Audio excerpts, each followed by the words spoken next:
Hello दोस्तों, welcome to Kanpur career academy. दोस्तों, हम इस वीडियो में आपके लिए लेकर आए हैं एसएससी जीडी का प्रैक्टिस सेट नंबर 6। इससे पहले आपके 5 प्रैक्टिस सेट हो गए हैं और आप उनको भी जाकर लगाएं और उसमें कमेंट सेक्शन में बताएं कि आपके 20 में से कितने क्वेश्चन सही निकल रहे हैं। तो चलिए, इसमें आपको कमेंट सेक्शन में बताना है कि आपके 20 में से कितने क्वेश्चन सही निकले हैं। तो चलिए फर्स्ट क्वेश्चन देखते हैं। फर्स्ट क्वेश्चन क्या है हमारा? फर्स्ट क्वेश्चन है, निम्नलिखित में से विश्व का सबसे ऊंचा पठार कौन सा है? दोस्तों, तिब्बत का पठार जो है यह विश्व का सबसे ऊंचा पठार है। चलिए नेक्स्ट क्वेश्चन देखते हैं। एसएस तारापुर समिति का संबंध किससे है? तो ये जो एसएस तारापुर समिति है इसका संबंध है रुपए की पूंजी खाते पर परिवर्तनीयता। रुपए की पूंजी खाते पर परिवर्तनीयता। चलिए आगे देखते हैं। नेक्स्ट क्वेश्चन क्या है हमारा?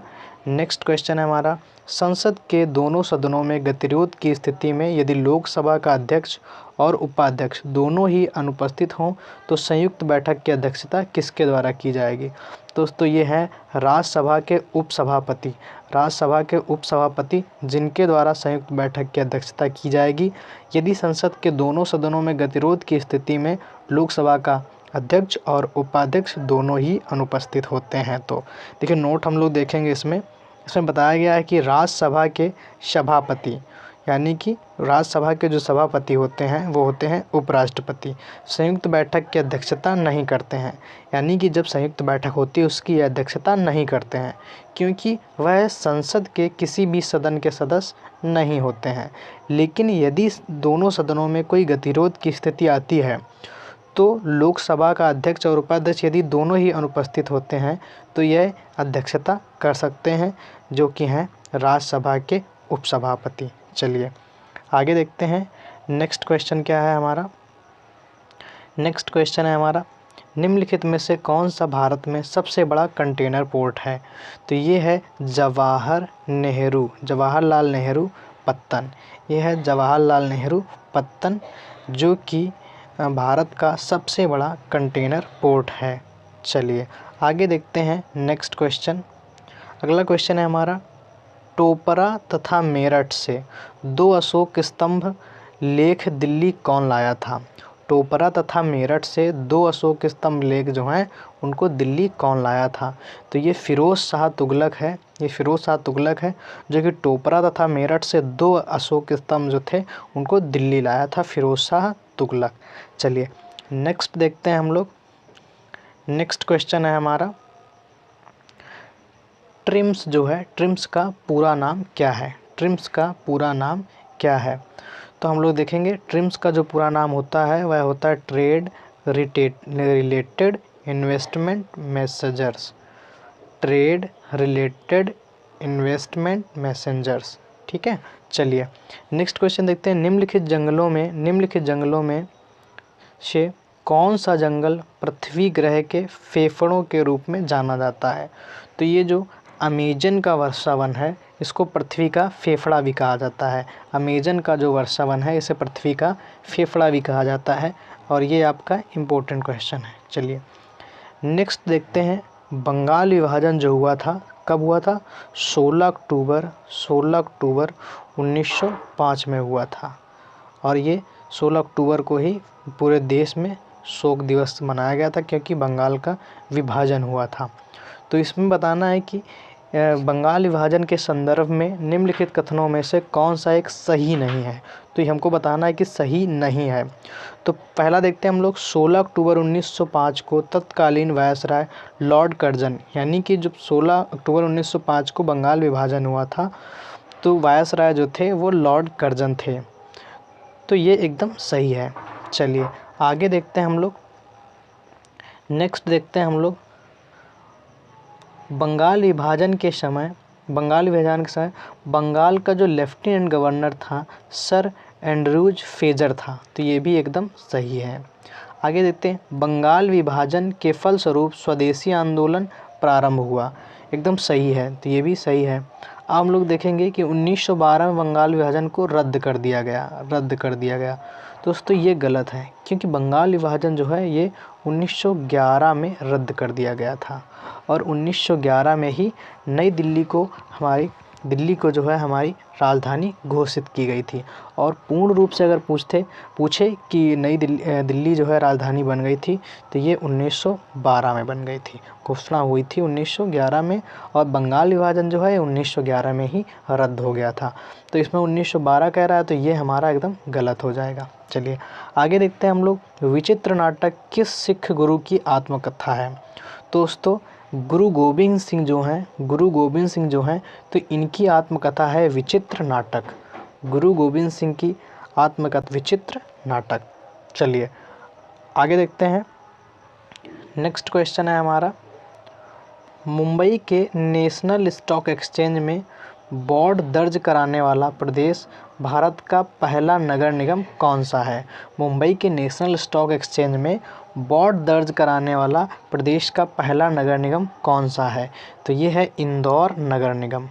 इंदौर नगर निगम जो है ये मुंबई के नेशनल स्टॉक एक्सचेंज यानी कि जिसको बोलते हैं NSE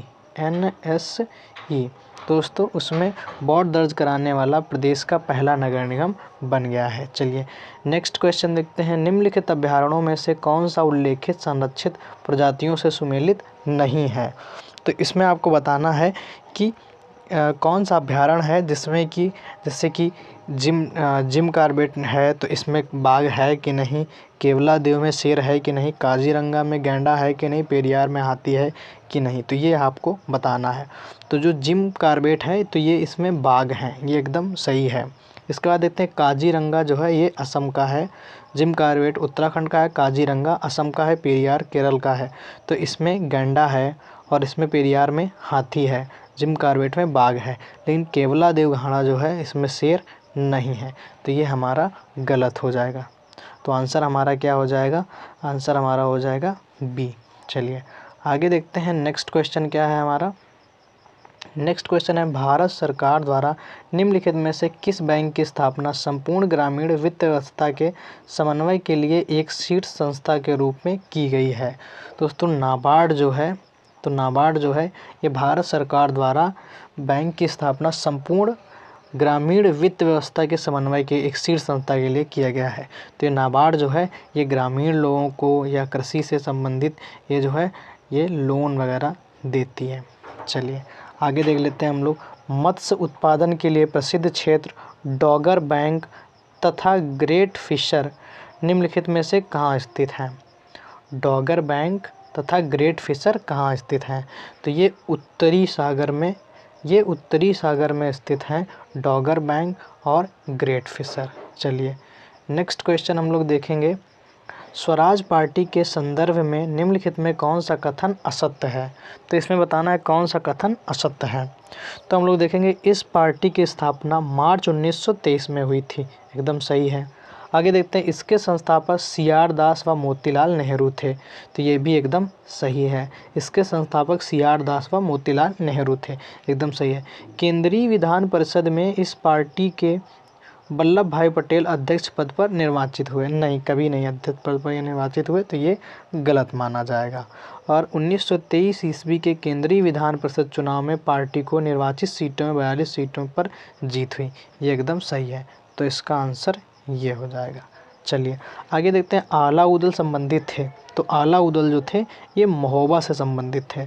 आला उदल जो है ये महोबा से संबंधित थे। चलिए आगे देख लेते हैं।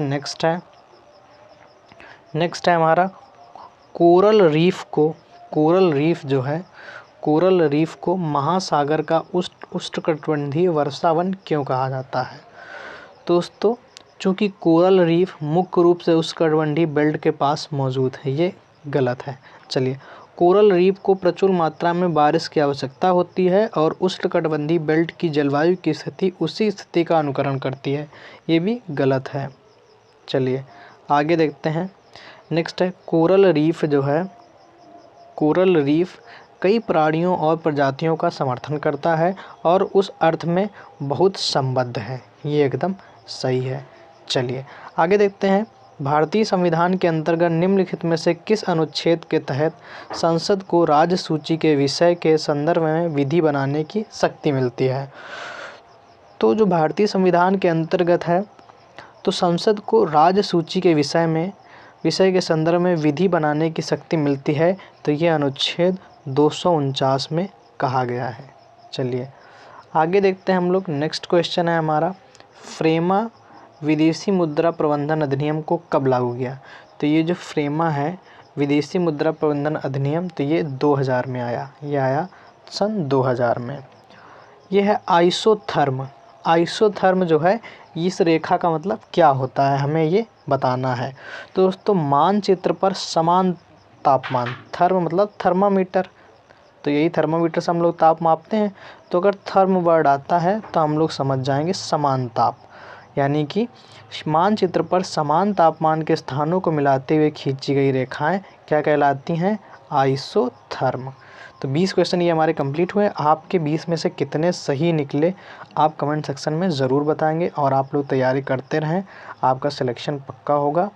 So thank you so much, thanks for watching, all the best.